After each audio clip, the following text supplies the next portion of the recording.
Hi, this is Matt Kelly from the mirror.co.uk bike blog, and today I want to talk to you a little bit about buying your first helmet and not wasting a load of money like I did, hopefully, by making a poor choice. I've got three different helmets here in front of me. A very cheap one, a very expensive one, and one that is quite expensive, but is not a brand you've probably heard of, but has some very interesting assets and is worth exploring, I think, when you're considering what helmet to get as a new biker.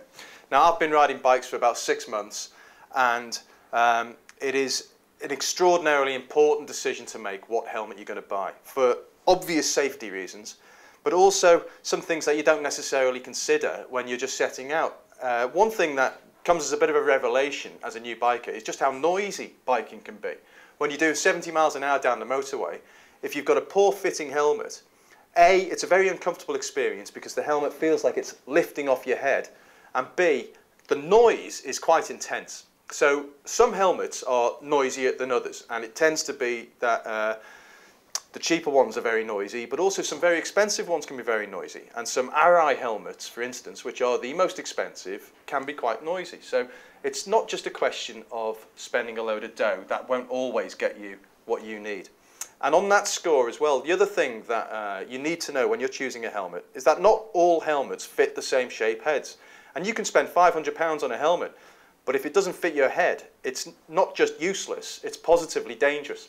And I tried on an Arashi helmet at the bike show, and it was a lovely shape, a lovely design. It made me look really cool, which, believe me, is some challenge. But it didn't fit. And my mate pointed out, he said, "Do you know your chin is sticking out below that helmet?" And I realised my field of vision was hopeless as well. And I ended up buying this helmet. This helmet is by Shoei. Shoei are a very expensive make. And this is their top of the range helmet, actually. And I got this for £300, but there was a bit of mates rates going on. And actually you can pay nearly £500 for this helmet, which makes it a very expensive investment, but it's an excellent helmet. It's relatively quiet, it's beautifully built, it's, all the parts feel really well crafted. And that's something that isn't true of a lot of helmet manufacturers. It's called the X Spirit. It comes in a variety of different designs, and to be honest with you, this isn't my favourite design, and that was one of the reasons that it was quite cheap, because this isn't a popular design, but if you're willing to forgo the cool factor to a degree, you can get yourself a bargain. But one of the things that you need to know about Shoei and Arashi is that they both invest an awful lot of money in marketing, and they place their products on top racing drivers to try and get the likes of you and me to consider them to be top helmets, which they are. However, you're the ones that are paying for all that marketing money. And they not only give all their gear to the racing drivers, they actually pay the racing drivers an awful lot of money to wear their mark. And so when you buy a Shoei helmet or an Arashi helmet, you're paying an awful lot of money on top for marketing. So that's something you want to think about. But anyway, they're great helmets. The other side of the coin. This was the helmet I was given when I bought my scooter, and it's actually it's not by Honda, that's just a sticker I've stuck on top of it. It's by a company called Arashi. And you know, if you didn't know anything about helmets and you looked at these two helmets side by side, you'd be pretty hard pressed to say which was a good helmet and which was a bad helmet. They both look like they're well designed, they both have ventilation all over the place, and they both have, you know, moving parts like visors and stuff like that, and they have identical fastenings. Importantly, they're both as safe as each other according to the ratings. They both have these British motorcycle sport rating badges, which means that they're safe to take on a track. So they're both safe. At least they're safe in the sense that if you crack your head on a pavement, they'll protect you to an acceptable degree. But there are other things in the design of a helmet that can make it either safe or dangerous. And this helmet, the first thing I noticed about it was the flimsiness of the lid mechanism. Now, when you're a learner biker, one of the first things you learn is the lifesaver technique, and that is, of course, checking behind you as you do a manoeuvre. If you do a lifesaver in this helmet, this particular helmet, at any sort of speed, the helmet visor flips up and you get a rush of air into your face. If you're doing 50 miles an hour, 70 miles an hour, and that happens to you, that's dangerous. Now that kind of thing isn't assessed in the safety tests. Now that's something I think that the government should consider taking up, because it's a very important part of helmet design, and yet all they're really looking at is the toughness of the lid. Speaking of which, I dropped this, a typical beginner's error. I dropped this on not a hard surface, on a sort of wooden floor kind of, wasn't a hard surface like concrete or anything, from a relatively low height, about 2 feet, and the top varnishing just split open and shattered, and really you wouldn't want to wear that helmet. Now I'm not saying that that damage wouldn't have occurred to the Shoei, but my mates have all looked at it and said, ah, that's bad, you know, that's bad. So again, not a great sign on the old Arashi helmet. The ventilation clicks are really flimsy and don't actually seem to function in my experience. And the most telling part about this helmet is that it's on sale for about £20 at bike shows. You probably pay about £50 for it in a bike shop, but you can get it at bike shows for about 25 quid. How can you make anything with this many moving parts and, you know, apparent sophistication for 25 quid and make a profit on it? I don't know, but it would suggest to me that there is not an awful lot of attention to detail going into this helmet as opposed to that helmet. So look, they're the two sides of the scale. You know, that is a cheap, nasty piece of rubbish in my opinion, and I wouldn't recommend anybody spending this little money on a helmet, because I think it's the one investment you should really pay attention to on a motorcycle. Cheap, nasty piece of rubbish, don't like that.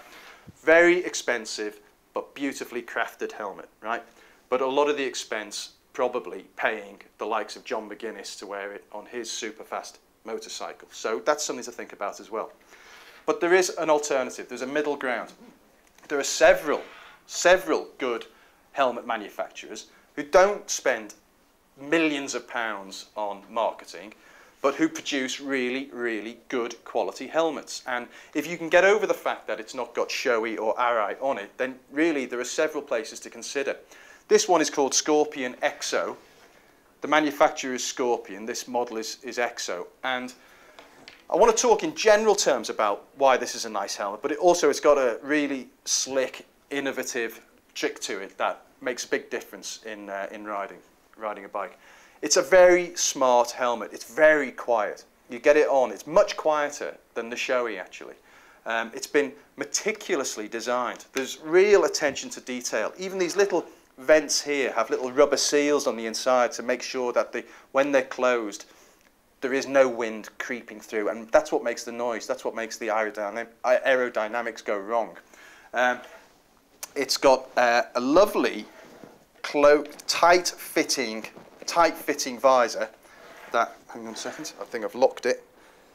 Yeah, a lovely tight-fitting visor that, as it closes down, it's articulated that it pushes in and makes a really firm seal. Again, that makes it a very, very quiet helmet. And it's got lots of simple-to-operate ventilation devices. And that's another thing that you find when you're riding, is that you want some ventilation, but you've got your gloves on, you're not quite sure where the clips and the buttons are, and they're quite fiddly. I have to say, on this one, they're very easy to operate and to find, even with gloves, even when you're pedaling down the road at speed. But what makes this helmet particularly interesting is this device here. And I'll just take off the little wind guard there. I don't know if you can see this red ball here and this little chrome stainless steel release valve. What this is a, I don't know if you remember the Reebok pump trainers that you put on, you pump this little ball and it filled out the trainer until it really fitted your foot. Well, this is the same idea really, but for helmets. And you pump, pump, pump. You put the helmet on, you pump, pump, pump. It takes me about 7 or 8 little presses like that. And it pushes out the cheek pads until it really fits nice and snug. And this, when you're doing speed, is what prevents the helmet from lifting off the top of your head. And that's quite a disconcerting experience. You don't want to be thinking about all that stuff when you're trying to think on riding your motorcycle safely on a motorway. So this keeps it really snug. It makes it very soundproof because it's forming a seal around your chin here. And then when you release it, you press that button there, and you can probably hear the air rush out, and then the cheek pads deflate and you take it off. This is a real innovation in helmet design. Very clever, common sense piece of kit, and I imagine that you'll see this kind of thing filtering through to other helmet designers sooner or later. But for the moment, Scorpion have got the steal on the rest of the competition with this piece of kit. This costs about £300. This is the top of the range of the Scorpion. It's got a very complex 3-ply construction, which makes it very, very safe and very, very durable in the event of an accident. And this one comes with the German seal of approval, which is the equivalent of the badge I showed you earlier. The point about this helmet is, look, you know, if you're the type that needs to have an Arai helmet or a Shoei helmet, you're probably going to do that because you feel like that says something about you. If you can get over that, you can save yourself 200 quid by buying a helmet that I think is every bit as good. In fact, in this regard, is quite unusual, unique in fact, and better, and probably safer for it. And save yourself a few quid into the bargain. So there you have it. Piece of rubbish. Don't bother with it. If you can afford it, great. But for the rest of us, that's the one I'd go with.